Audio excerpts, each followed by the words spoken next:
Bom, normalmente nesse momento do ano, a gente felicita uns aos outros, né? A gente deseja coisas boas uns aos outros. Há alguns anos, já tem bastante tempo, para mais de uns 5 anos, eu tenho replicado e mandado um texto recorrentemente para as pessoas. Ficou até repetitivo, mas eu vou fazê-lo de novo. Hoje ainda, talvez eu mande ele nos grupos da igreja. É um texto onde eu escrevo que eu desejo a você uma boa morte em 2024. E todo ano eu entro nesse texto, mudo apenas o ano e mando ele de novo, já tem bastante tempo. Porque quando a gente deseja e fica na expectativa sempre de que o ano possa ser um ano de felicidade, um ano de realizações, a gente vive debaixo da fantasia de que as coisas que almejamos para a nossa vida, elas são fruto de um acontecimento ou de uma eventualidade. E a gente tem a ideia construída em nós de que existe uma mágica que acontece quando a página do calendário vira, sabe? E eu percebo que as pessoas de fora são supersticiosas, mas as da igreja também são. Lá fora as pessoas têm cores que elas buscam virar o ano vestida naquelas cores para que, dependendo da cor, isso determine que alguma coisa aconteça na vida delas. Amor, dinheiro, saúde, felicidade.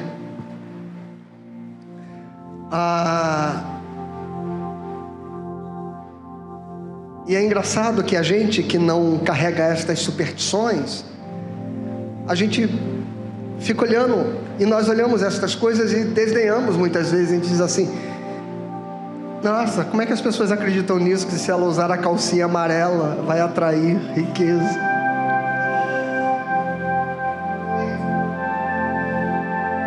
Mas é o mesmo tipo de fé que faz a gente acreditar que o ano vai virar e que tudo vai começar a dar certo na sua vida, sabe? Sua família, seus filhos, seu casamento. Porque parece que nós não percebemos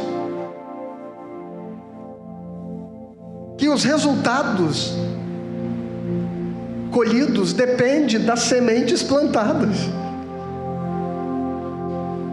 E é tão supersticiosa uma fé que acha que a felicidade vai cair do céu, que um casamento feliz cai do céu, que uma vida bem-sucedida cai do céu como bênção de Deus. Esta fé é tão supersticiosa como a que pula 7 ondas no mar.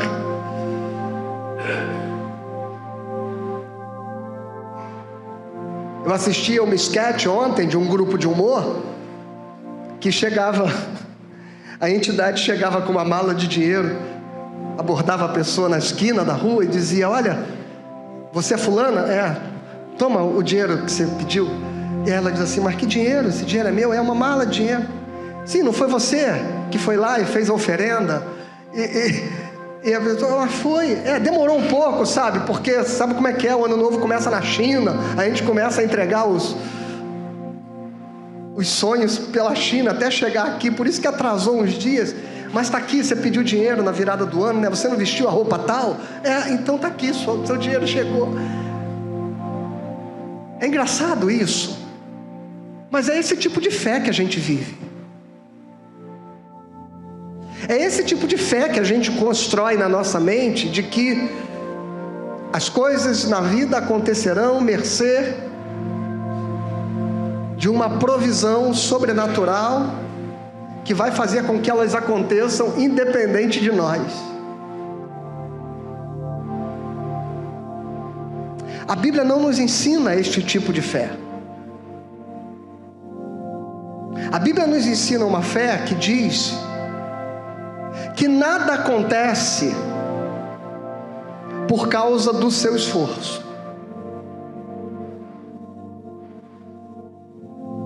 Mas nada acontece sem o seu esforço. Está estranho isso? Nada acontece pelo seu esforço. Mas nada acontece sem o seu esforço. E é difícil entender isso. Por isso que Jesus tinha uma estratégia muito mais interessante. Nenhuma semente vai nascer se você não plantar.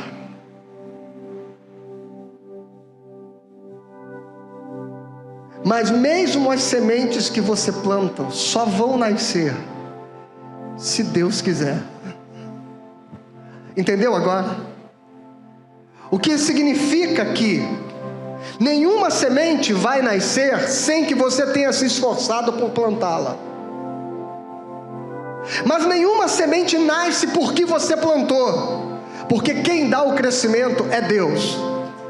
O apóstolo Paulo dizia na carta aos Coríntios: um plantou, o outro regou, mas é Deus que dá o crescimento. O sábio Salomão dizia no texto de Eclesiastes: lança a tua semente pela manhã, as tuas sementes pela manhã, e à tarde não tire a mão nem de uma e nem de outra, porque você não sabe qual das duas ou se ambas hão de nascer. Porque aquilo que faz nascer a semente, a resposta, o milagre, a provisão na nossa vida é Deus. Mas Ele só faz nascer e crescer sementes que foram plantadas. Talvez seja esta a grande sabedoria dos monges beneditinos, quando eles diziam: ora et labora, ore e trabalhe. E continuavam: ore como se tudo dependesse e depende de Deus, e trabalhe como se tudo dependesse de você.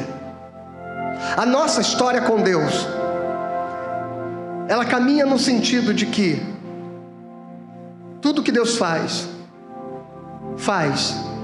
a partir, através e apesar de nós. O modus operandi de Deus é através de nós. O apóstolo Paulo diz em Romanos capítulo 10: não diga quem subirá aos céus ou quem descerá ao Hades. Não diga. A palavra está diante de ti, nos teus lábios. Professe a palavra, viva a palavra. Tudo que o homem plantar, isso também colherá. E se a gente acredita que nós vamos ter resultados novos em 2024 com as mesmas atitudes de 2023, enganam-se. Deus não fará coisas novas se nós estamos plantando as mesmas velhas sementes. Deus não fará nascer frutos onde nós não plantamos sementes, e Deus não fará nascer uvas onde nós plantamos jaca. Acreditar nisso é superstição. Acreditar nisso é como vestir branco, amarelo, pular 7 ondas no mar. Eu tenho uma resistência em fazer o culto da virada, como muita gente faz. Não critico quem faz, porque pedagogicamente eu percebo isso, que os crentes acham que eles terão um ano abençoado se eles virarem um ano na igreja, sabe? Isso é superstição. Você quer ter um ano diferente? Tenha atitudes diferentes. Tenha comportamentos diferentes.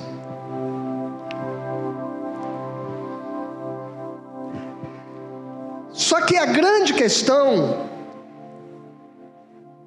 que nós precisamos aprender, entender e nos preparar para isso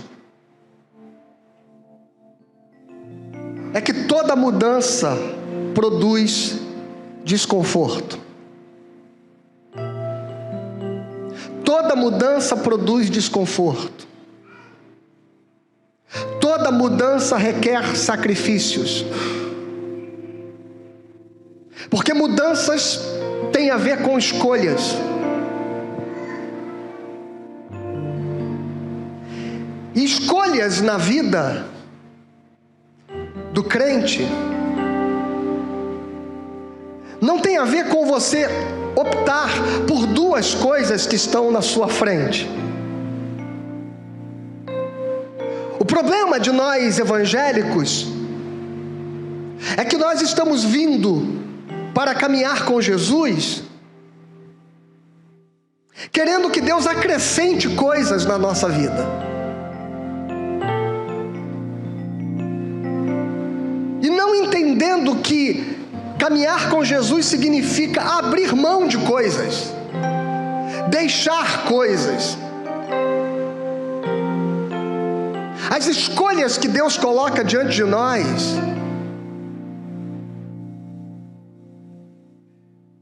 não tem a ver entre você escolher uma casa de praia ou uma casa de campo. Tem a ver com escolher o lugar que Deus está oferecendo a você e abandonar o lugar onde você está. O cristianismo não é agregar valor à vida. Não é fazer um upgrade de quem você é. É fazer um reset, irmãos. Para quem entende um pouquinho da linguagem da informática.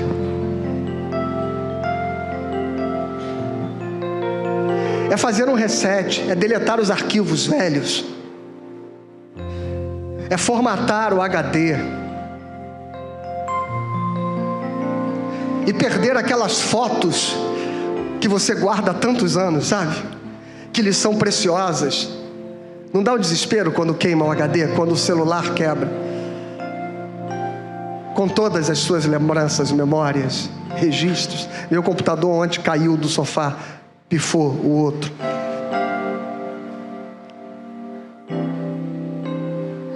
E era ontem, meia-noite, eu falei para a Margarete, vou ter que refazer o sermão todo porque estava nele. E fui reescrever o sermão. O cristianismo não é fazer um upgrade na vida. Não é como num joguinho do computador, do videogame, do Xbox, do PlayStation, onde você vai comprando skin, sabe, coisas, e vai agregando as coisas que montam o aparato de recursos que você tem. Não é assim.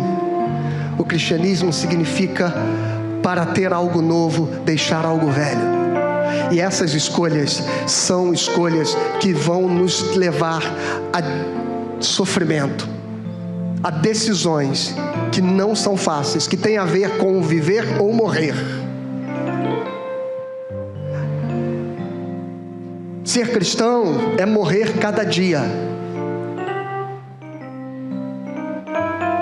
Portanto, quando eu digo eu desejo para você uma boa morte,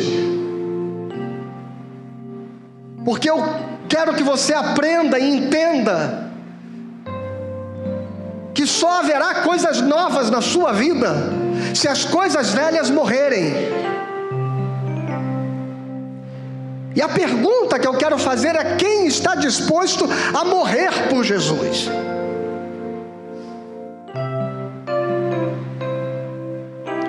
Eu e você teremos que mudar, se quisermos um futuro diferente. Eu e você teremos que mudar, se quisermos uma família diferente.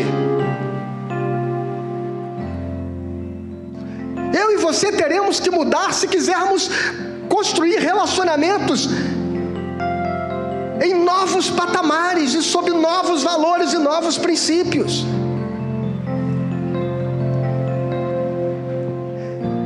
E toda mudança mudança dói, porque tem a ver, repito, com escolhas.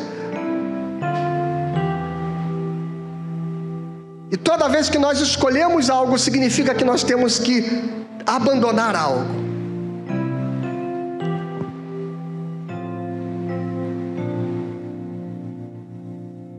E o grande desafio da Igreja de Cristo é começar a se preparar para tempos que não serão mais fáceis para nós.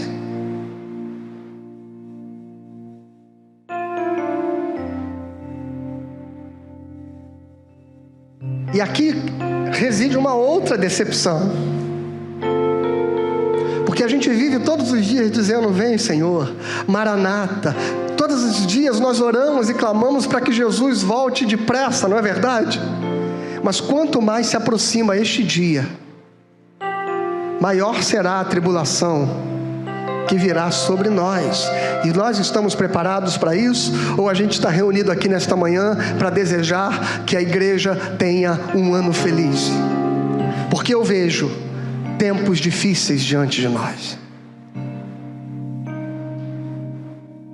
Eu vejo tempos difíceis diante de nós.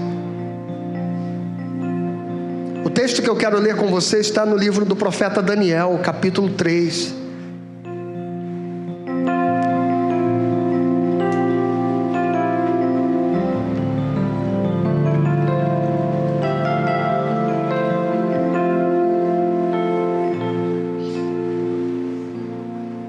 A partir do verso 1, o texto diz assim: o rei Nabucodonosor fez uma imagem de ouro que tinha 27 metros de altura, 2,70 metros de largura, que ele levantou na planície de Dura, na província da Babilônia. Então o rei Nabucodonosor mandou reunir os sátrapas, os prefeitos, os governadores, os juízes, os tesoureiros, os magistrados, os conselheiros e todos os oficiais das províncias, para que viessem à cerimônia de inauguração da imagem que o rei Nabucodonosor tinha levantado. Então se reuniram os sátrapas, os prefeitos, os governadores, juízes, tesoureiros, magistrados, conselheiros, oficiais das províncias, para a cerimônia de inauguração da imagem que o rei Nabucodonosor tinha levantado, e ficaram em pé diante da imagem que Nabucodonosor tinha levantado. E nisso o arauto proclamou em alta voz, e aí ele proclama o decreto do rei: ordena-se a vocês, pessoas de todos os povos, nações e línguas, que no momento em que ouvirem o som da trombeta, da flauta, da harpa, da cítara, da lira, da gaita, de foles e de todo tipo de música, vocês se prostrem e adorem a imagem de ouro que o rei Nabucodonosor levantou. Quem não se prostrar e não adorar será no mesmo instante lançado na fornalha de fogo ardente. Amém?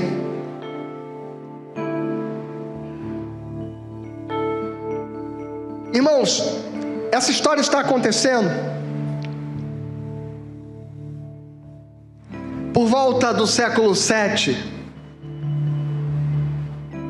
antes de Cristo.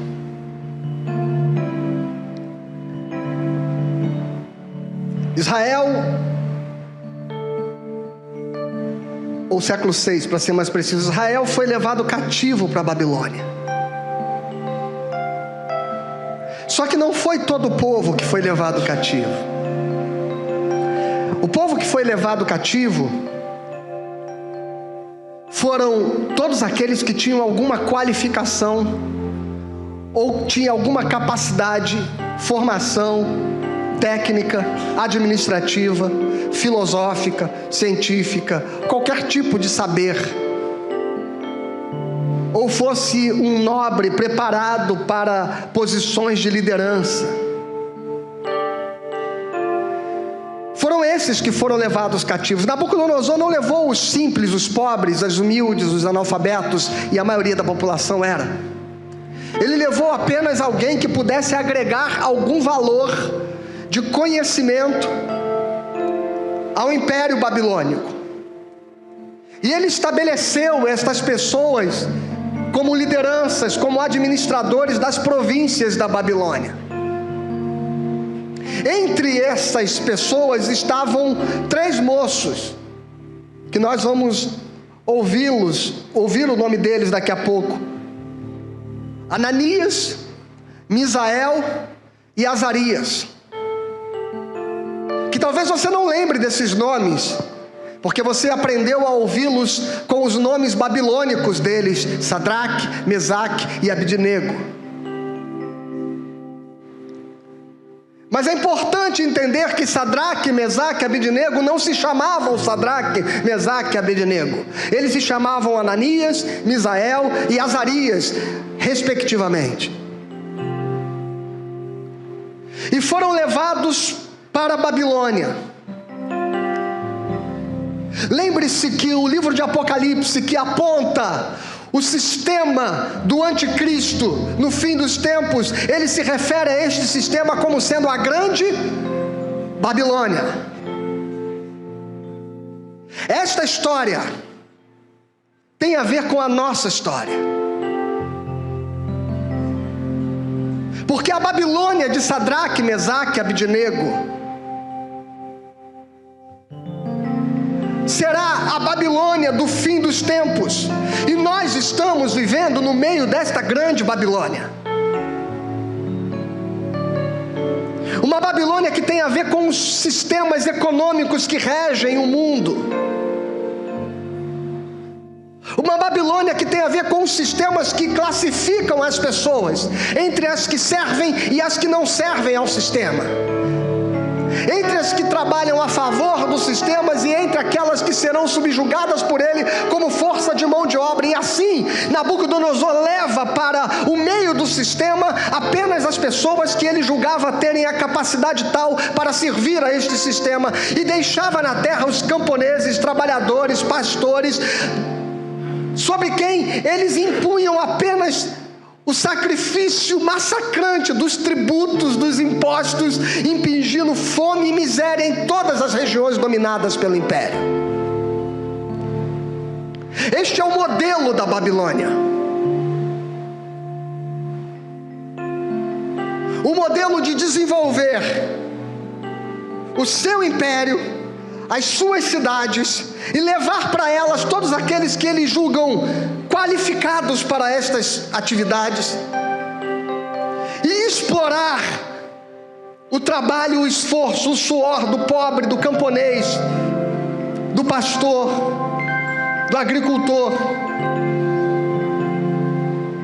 Jerusalém em ruínas, as cidades todas da Palestina subjugadas em fome, e não porque não tivesse comida, mas porque de tudo que eles produziam, pouco é o que eles podiam ter para si mesmo, porque tudo era usado para pagar os tributos e para sustentar o luxo, a riqueza e a glória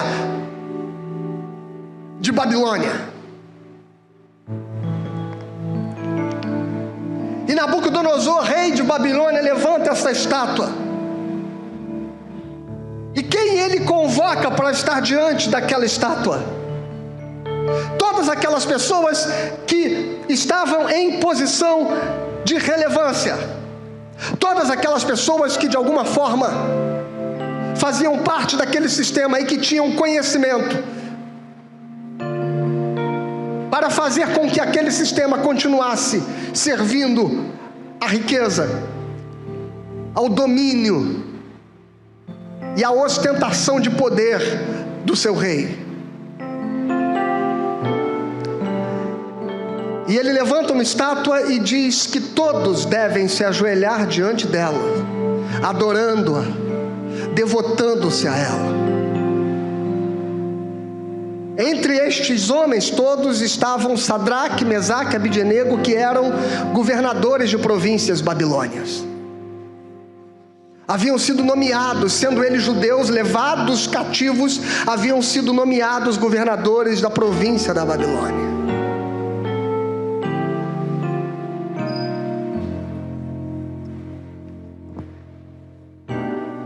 E eles tinham uma escolha a fazer: continuar usufruindo de todos os benefícios da sua condição, do seu lugar naquela sociedade, naquele sistema, ou serem fiéis ao seu Deus, à sua história e ao seu povo.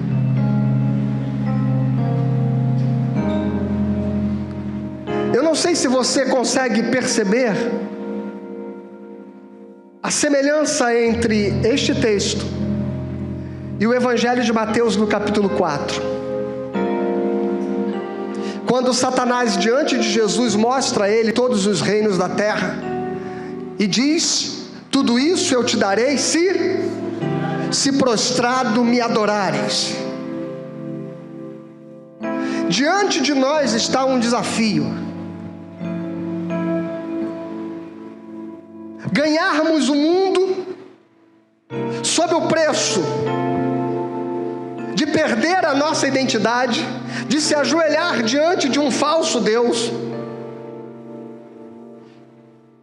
se curvar diante daquela imagem, irmãos, é mais do que prestar culto. Adorar a este Deus estranho de Nabucodonosor, ou se ajoelhar diante de Satanás no deserto, é mais do que prestar um culto. É assumir uma ideia, um princípio, um pensamento. É se associar a este regime, a este sistema, é concordar com ele, é validá-lo, é legitimá-lo.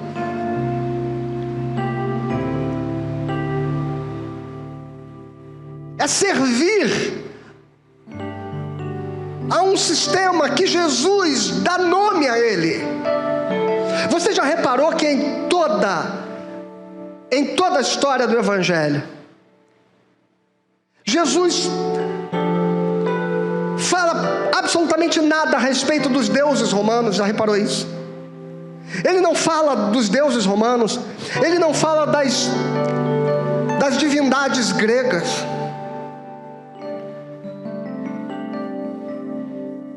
Nem quando ele estava num lugar em Cesareia, chamado as Portas do Inferno. Eu vou pregar inclusive um sermão sobre esse texto e vou mostrar a imagem das portas do inferno para vocês, porque Jesus não falou aquilo aleatoriamente. Havia um lugar chamado Portas do Inferno, onde haviam portas esculpidas na pedra que diziam acessar o inferno, e ali se prestavam sacrifícios humanos. Daquela região da Palestina se prestavam sacrifícios humanos ao deus Pan. Sabe, o pânico, quando a gente diz a síndrome de pânico ou ter pânico, esta palavra pânico vem deste deus Pan, a quem eram oferecidos sacrifícios humanos. Naquele lugar chamado as Portas do Inferno, é o único momento no Evangelho onde Jesus está diante de um culto pagão e ele diz: sobre esta pedra eu estabelecerei a minha igreja e as portas do inferno não prevalecerão contra ela. Jesus estava falando daqueles sistemas de idolatria, de morte, muito mais do que uma expressão a respeito do diabo ou de Satanás como Senhor do inferno, sabe?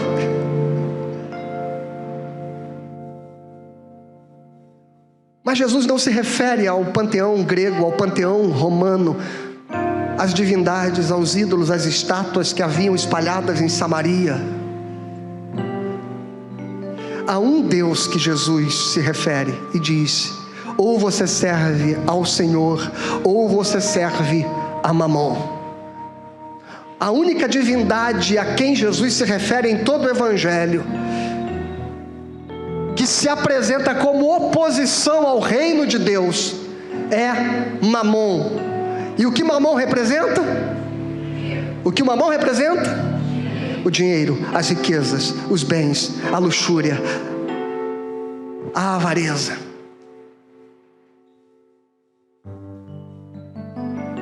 O único Deus a quem Jesus diz,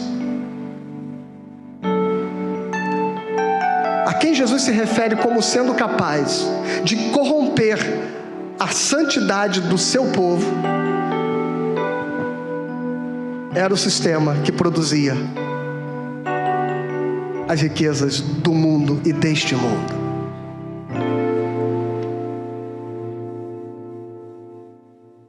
E a gente fica preocupado com superstições vazias, sabe?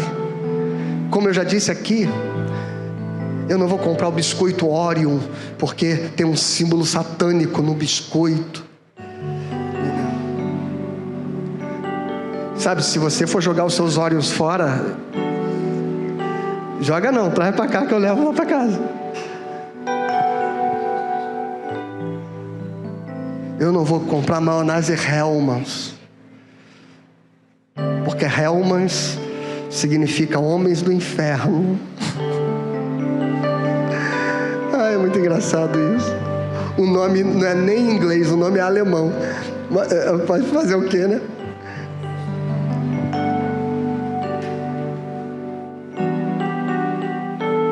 Sabe, irmãos, a gente fica vendo o diabo em tudo, mas a gente não vê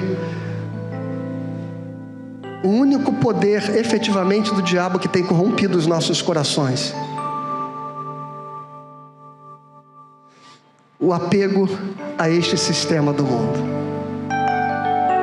E a gente quer ser como eles. E a gente quer viver como eles. E a gente quer ter o que eles têm.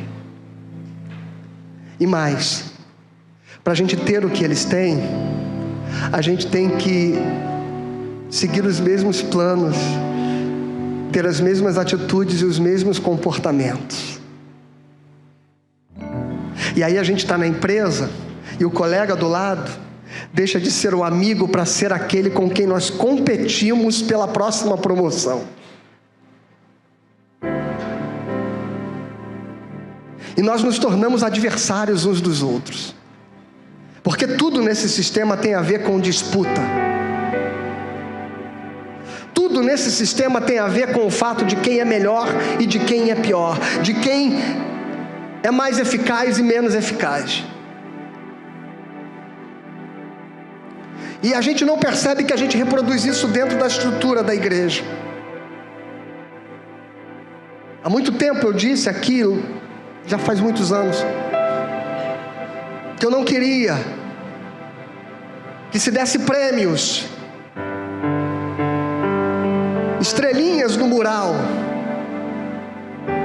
para a criança que decorou mais versos bíblicos, que frequentou mais aulas na escola dominical.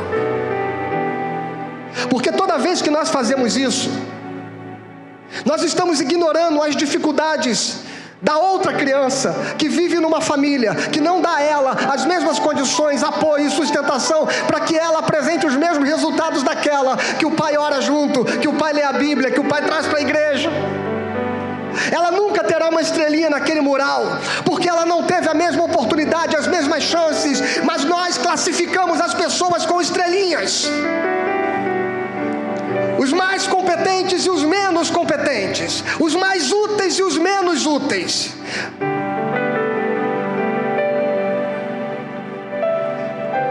E a gente assumiu isso como princípio de vida,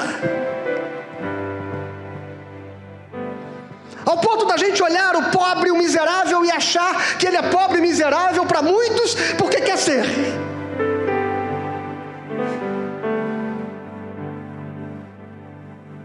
Ignorando as estatísticas que mostram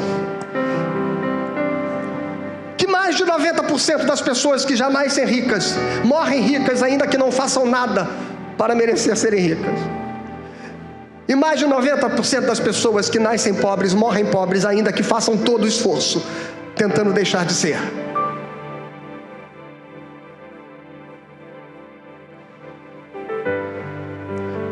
Mas a gente aprendeu a classificar as pessoas como se elas tivessem as mesmas oportunidades ou as mesmas condições, como se a gente ignorasse as limitações de cada um.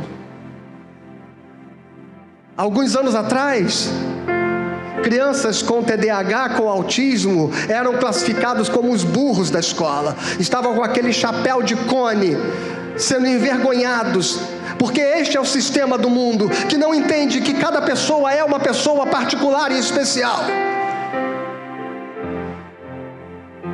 e que tem o seu próprio valor.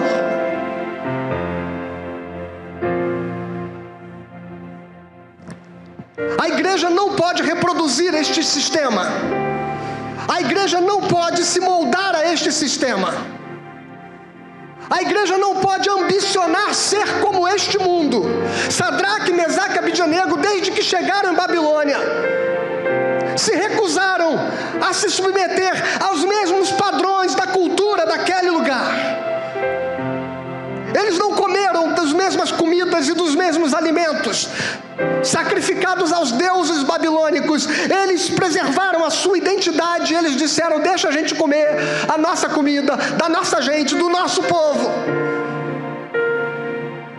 E o que aconteceu no final daqueles dias e daqueles meses em que eles mantiveram a sua identidade é que a aparência deles era de mais vigor do que todos aqueles que viviam naquele sistema. Irmão, acredite numa coisa: você pode não ter tudo que as pessoas lá fora têm, você pode não conquistar tudo que eles vão conquistar, mas não existe nada mais precioso do que você olhar no espelho e olhar o seu rosto e ver que ali há uma pessoa boa, ética, correta, que não passou por cima de ninguém, que não espremeu a vida de ninguém, que não pisou em ninguém, que não explorou o trabalho de ninguém, que não julgou as pessoas, que não subjugou as pessoas. Sabe, ter a consciência limpa de que você é gente de Deus. E logo que Sadraque, Mesaque e Abidjanego foram trazidos para servir a esse sistema, eles mudaram o nome deles. Porque não há como você querer viver neste mundo, porque tem um preço a ser pago, e o preço é que você assuma a identidade, que você se ajoelhe diante deste Deus.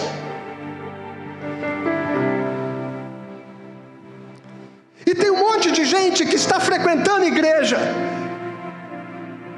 mas que a mente está prostrada diante do sistema deste mundo, das ambições deste mundo, dos desejos e dos sonhos deste mundo.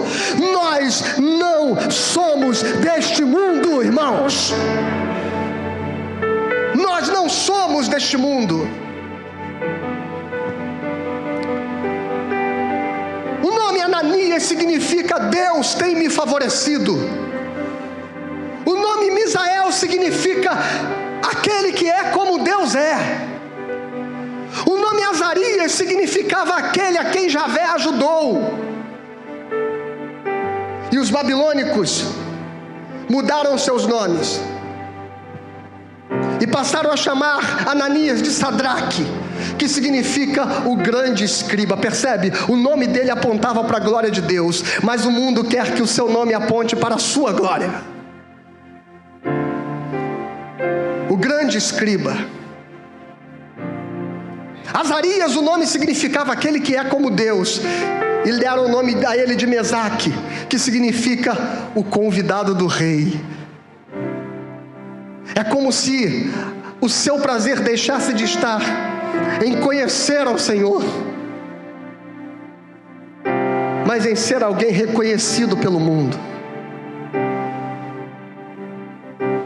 Azarias significava aquele que Javé ajudou.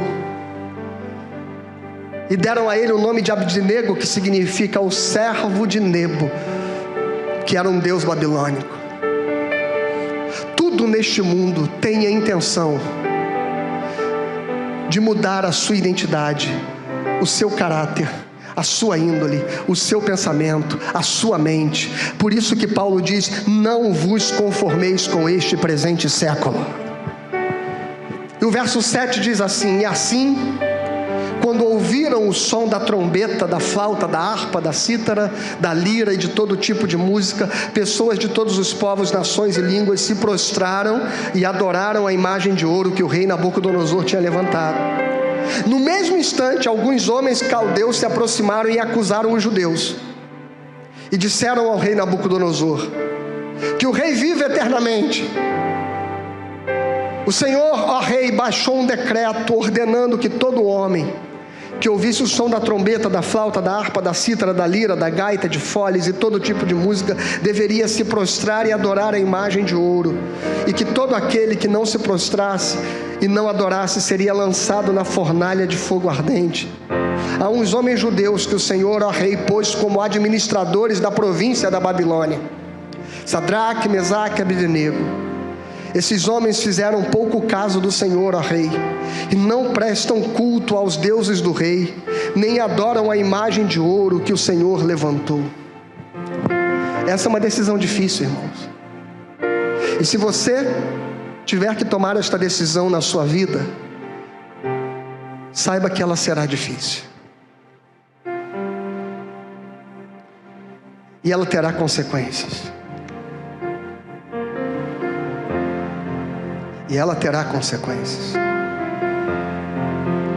Se você tiver que lutar por justiça, isso terá consequências. Se você tiver que defender o que é certo, isso terá consequências. Eu canso de me embater com pessoas que ocupam cargos comissionados de liderança na minha empresa, quando percebo que eles estão defendendo coisas que não acreditam, estão dando ordens que eles não dariam se fosse a partir do coração deles, mas porque alguém disse que eles tinham que as dar. E eu disse: por que você está obedecendo esta ordem se você sabe que ela é errada? E muitas vezes eles dizem: porque eu tenho que preservar o meu cargo.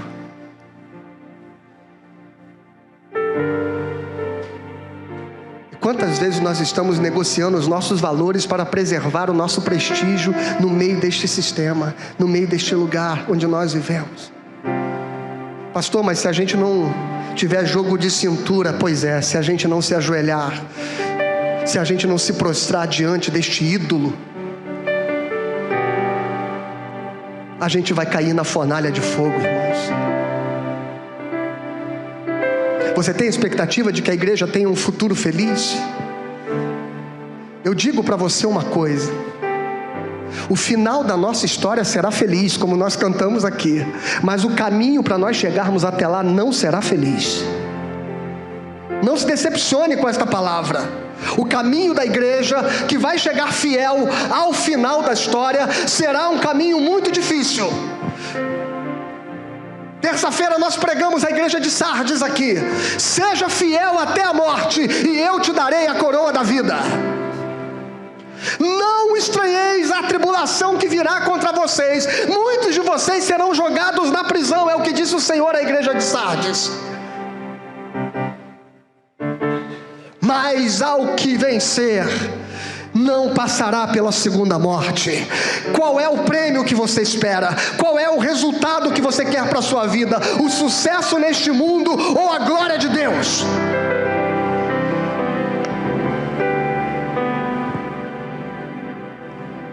Evangelho de João, capítulo 17. Eu vou correr por causa da hora. Depois de dizer estas coisas, Jesus levantou os olhos ao céu e disse: Pai, é chegada a hora, glorifica o teu Filho, para que o Filho glorifique a ti, assim como lhe deste autoridade sobre toda a humanidade, a fim de que ele conceda a vida eterna a todos que lhe deste. E a vida eterna é esta: que conheçam a ti, o único Deus verdadeiro, e a Jesus Cristo, a quem enviaste. Eu te glorifiquei na terra, realizando a obra que me deste para fazer. E agora, ó Pai, glorifica-me comigo mesmo, com a glória que eu tive junto de ti antes que houvesse mundo. Aleluia. Manifestei o teu nome àqueles que me deste do mundo. Eram teus, tu os destes a mim, e eles têm guardado a tua palavra. Aqui tem uma frase muito linda, irmãos. Não houve um tempo onde você não pertencesse ao Senhor. Escuta isso. Jesus está dizendo que não houve um tempo onde você não pertencesse ao Senhor. Houve apenas um tempo onde você andava perdido. Mas o Senhor Jesus Cristo disse: Pai, eles eram teus e tu os me deste. Jesus disse: ninguém vem a mim se o Pai não o trouxer. Aqueles que foram trazidos a Cristo são aqueles que pertencem ao Senhor. Você pertence ao Senhor. Amém? E o texto continua dizendo: e agora, verso 7, eles reconhecem que todas estas coisas que me tens dado provêm de ti, porque eu lhes tenho transmitido as palavras que me deste, e eles as receberam, verdadeiramente reconheceram que eu saí de ti e creram que tu me enviaste. É por eles que eu peço. Oração de Jesus, irmãos, por nós. Não peço pelo mundo, mas por aqueles que me deste, porque são teus. Todas as minhas coisas são tuas, e as tuas coisas são minhas, e neles sou glorificado. Já não estou no mundo, mas eles continuam no mundo, enquanto eu vou para junto de ti. Pai Santo, guarda-os em teu nome, que me deste, para que eles sejam um, assim como nós somos um. Quando eu estava com eles, guardava-os no teu nome, no nome que me deste, e eu os protegi, e nenhum deles se perdeu, exceto o filho da perdição, para que se cumprisse a Escritura. Mas agora eu vou para junto de ti, e isso falo no mundo, para que eles tenham vida e alegria completa em si mesmos. Eu lhes tenho dado a tua palavra, e o mundo os...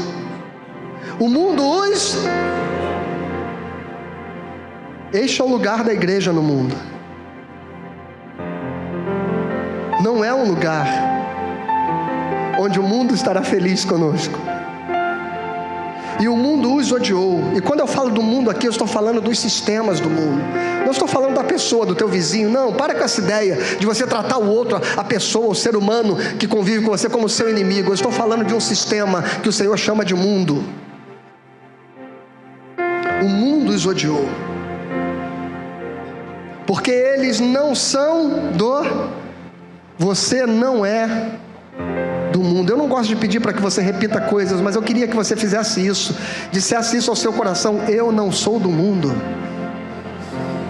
Irmãos, é preciso ter isso como convicção: eu não sou do mundo. Os meus planos, meus sonhos, meus objetivos não estão no mundo. Eu não sou do mundo. A minha realização como ser não está no mundo, porque eu não sou do mundo. A minha felicidade não está no mundo. Eu não sou do mundo. No mundo tereis aflições. No mundo tereis aflições. Eu e você não somos do mundo. Eles não são do mundo, como também eu não sou. Não peço que os tire do mundo, mas que os guarde do mal. Eles não são do mundo, como também não sou. Santifica-os na verdade, a tua palavra é a verdade. Assim como tu me enviaste ao mundo, também eu os enviei ao mundo. E a favor deles eu me santifico, para que também eles sejam santificados. Aleluia. O Senhor está dizendo, irmãos, que nós fomos enviados a este mundo, que vai nos odiar. Fornalhas de fogo vão se acender diante de nós.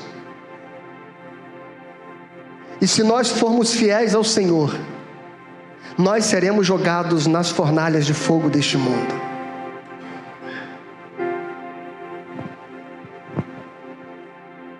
E Sadraque, Mesaque e Abdenego foram fiéis. A pergunta que eu quero fazer a você é se você tem sido fiel. Porque a questão não é você afirmar a sua fé privada, mas é afirmar a sua fé pública. Num primeiro momento, Sadraque, Mesaque e Abdenego, lá onde eles estavam, eles não se ajoelharam. Só que alguém viu. E agora eles terão que declarar essa fé diante do rei, diante dos olhos de todos. O problema é que eu vejo crentes que dizem assim: não, mas eu sou uma pessoa diferente do mundo. Por quê? Porque você ora? Porque você lê o seu livro sagrado? Porque você frequenta a sua igreja? Porque você só ouve música religiosa? Porque você se veste com o padrão da sua religião? Porque você não bebe, não fuma, não joga? É isso que faz você ser diferente? É você dizer assim: pô, 570 milhões na Mega Sena da virada. Pena que eu não jogo. Cheio de vontade, né? É isso que te faz diferente, irmãos. Pois eu quero dizer para você, eu te apresentaria aqui um monte de religiões que têm disciplinas espirituais, códigos morais semelhantes aos nossos e que cumprem com muito mais rigor e disciplina do que nós os cumprimos, viu? Isso não é mérito exclusivo do cristianismo. Não é isso que te faz diferente de ninguém. Você orar, ler Bíblia, vir para a igreja. O que nos faz diferente, o que nos coloca na contramão desse sistema, é quando a nossa ética, ela é diferente.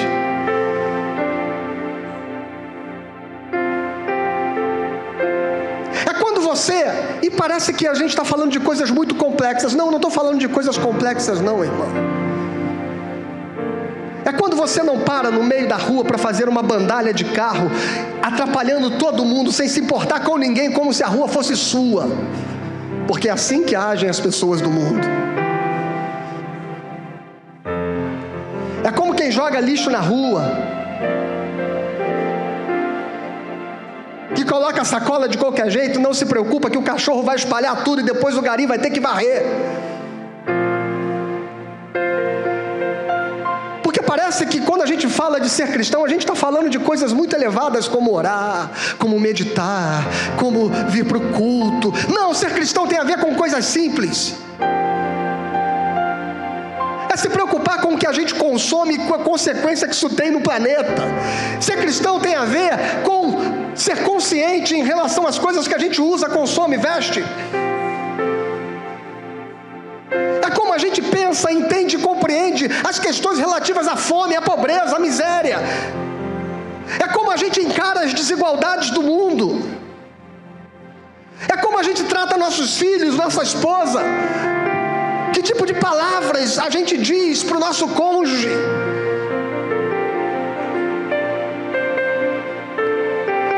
É como a gente se relaciona com as pessoas.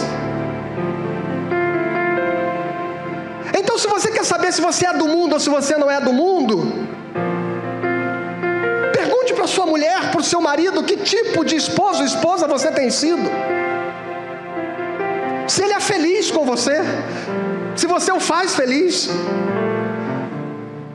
Pergunte se ao longo de 2023 não teve algumas vezes em que ele ou ela cogitou, pensou algumas vezes que a vida seria melhor sem você.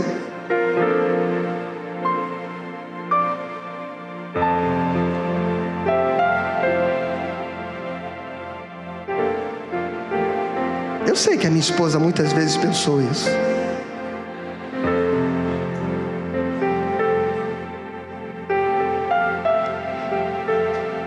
E eu sei que em algum momento desse ano, quando eu parei para ouvir as coisas que ela estava pensando a respeito de mim, não me fez feliz.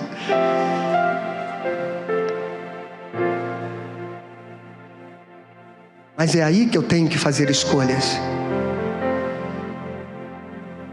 Porque o que me faz diferente do mundo não é eu vir para a igreja no domingo.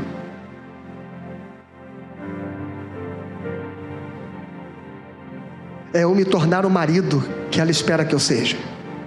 É isso que me faz diferente do mundo. Porque frequentar a igreja, os fariseus também frequentavam.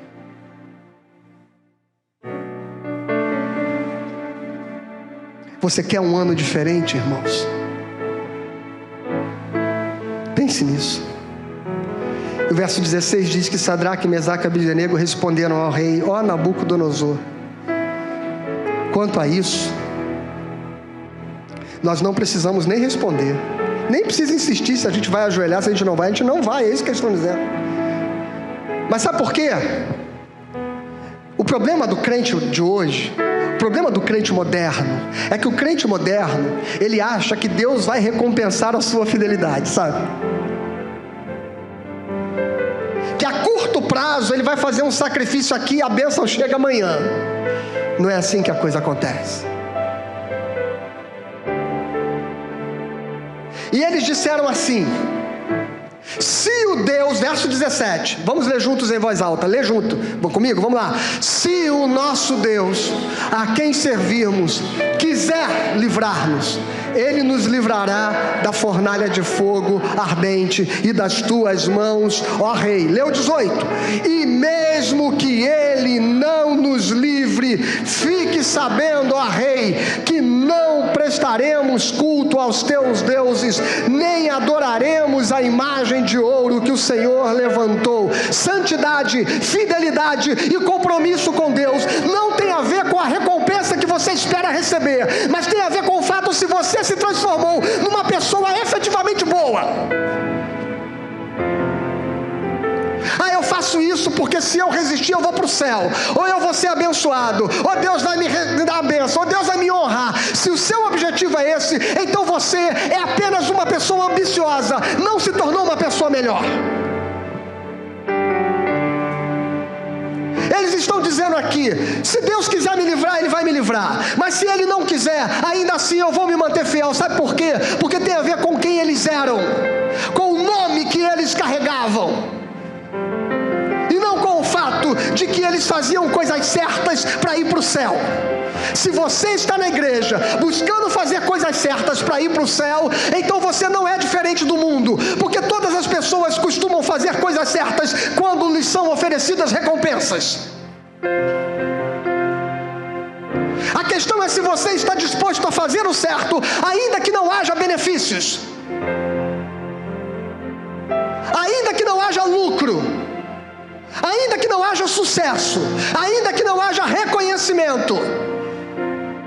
Se Deus quiser me honrar, Ele me honra, mas se Ele não quiser, não estou nem aí, porque a questão é quem eu sou. Quem é você? Você é alguém que foi transformado pelo Espírito Santo, ou é só alguém que frequenta uma religião e tenta seguir o seu padrão de conduta para você ir para o céu? Evangelho é aquilo que nos muda, que nos transforma. E se a gente tiver que fazer essas escolhas, a gente precisa estar preparado para ir para a fornalha. E se o Senhor quiser nos livrar, nos livrará. Mas se não nos livrar, nós queimaremos lá por sermos fiéis. Está preparado para esse cristianismo que não espera recompensa, que não espera aplausos, que não espera abraços, que não espera elogios, que não espera prêmios, mas que faz porque é o certo a ser feito? E a vida é muito difícil para quem quer ter caráter, ética e quer ser bom.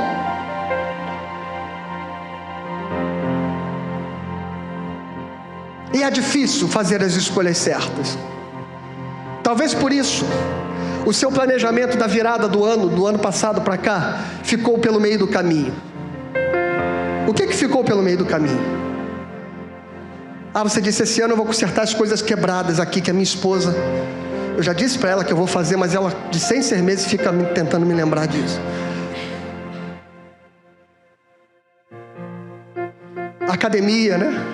A mudança da alimentação, a organização financeira, tratar do seu casamento, reconstruir seus relacionamentos, se reaproximar dos teus pais, dos teus amigos, cuidar da sua saúde, cuidar da sua espiritualidade, dedicar-se ao Senhor, ficar menos preso ao celular, ao computador. Quantas coisas você determinou que faria no ano de 2023 e ficaram pelo caminho? Sabe por que elas ficaram pelo caminho? Porque escolhas trazem sofrimento. Porque abrir mão e mudar as coisas que você disse que ia mudar na sua vida trazem dor e sofrimento.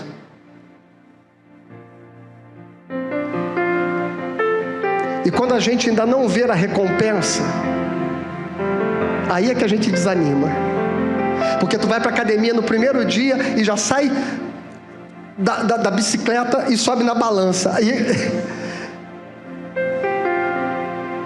Porque a gente quer recompensar o nosso cérebro de forma rápida. Só que a vida nem sempre terá recompensas. A questão é se você está determinado a fazer porque é certo ou porque você espera recompensas.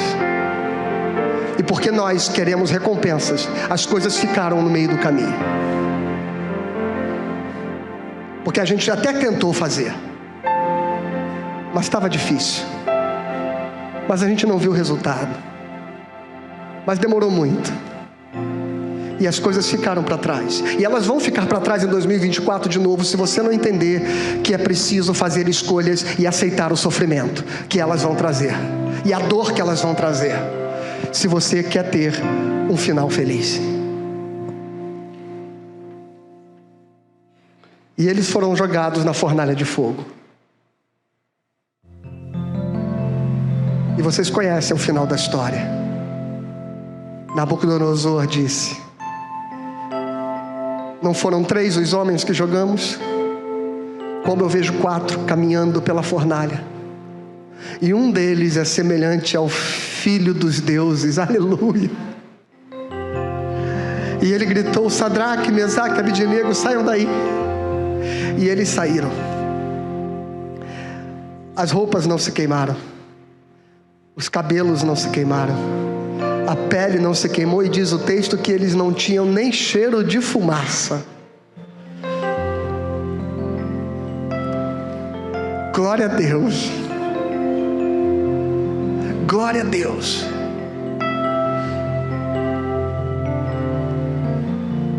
E essa história termina com o rei Nabucodonosor no versículo 28 dizendo o seguinte: bendito seja o Deus de Sadraque, Mesaque e Abednego, que enviou o seu anjo e livrou os seus servos que confiaram nele, pois não quiseram cumprir a palavra do rei, preferindo entregar o seu corpo e servir e adorar um Deus que não era o Deus deles.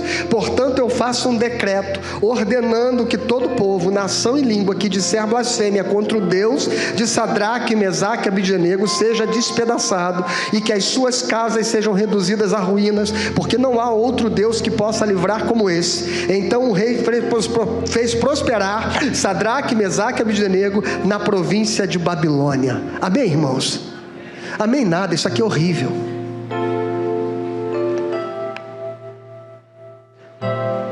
Depois desse capítulo, onde mais você ouviu falar em Sadraque, Mesaque e Abednego na história do cativeiro de Israel? Onde? Sabe por quê? Porque o sistema é perverso. Mesmo quando ele percebe a glória e o poder de Deus, ele encontra um meio de capturar você. Quando a igreja estava reagindo ao sistema do mundo nos primeiros séculos e abalando as estruturas do império, o que o império fez? Assinou um decreto dizendo que todos tinham que servir ao Deus da igreja, e a igreja se corrompeu, e a igreja prosperou no império como Sadraque, Mesaque e Abednego, e a igreja perdeu a sua relevância. Não se iluda com os prêmios deste mundo, porque nem sempre, quando os resultados começam a aparecer, é porque é Deus.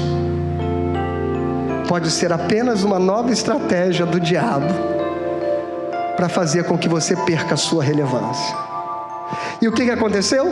Sadraque, Mesaque e Abednego prosperaram na província da Babilônia. Mas o povo de Jerusalém, os pobres da terra, continuaram pobres. Essa história nos mostra como a fidelidade, ela pode se tornar um engano se nós não vigiarmos até o fim. Vigia, irmãos. vigia, porque o diabo tem planos astutos para nos seduzir. E a pior coisa que acontece é quando a gente consegue construir um discurso religioso para sustentar as ideologias que nos aproximam do mundo. A pior coisa que aconteceu na história da igreja ao longo de todas as eras, desde Babilônia, é quando o sistema nos abraça e a gente passa a fazer parte dele. O decreto de Nabucodonosor, o decreto de Constantino em 313. E todas as tentativas da igreja se misturar com este mundo levaram a igreja a perder a sua relevância. Não se engane, nós não somos deste mundo.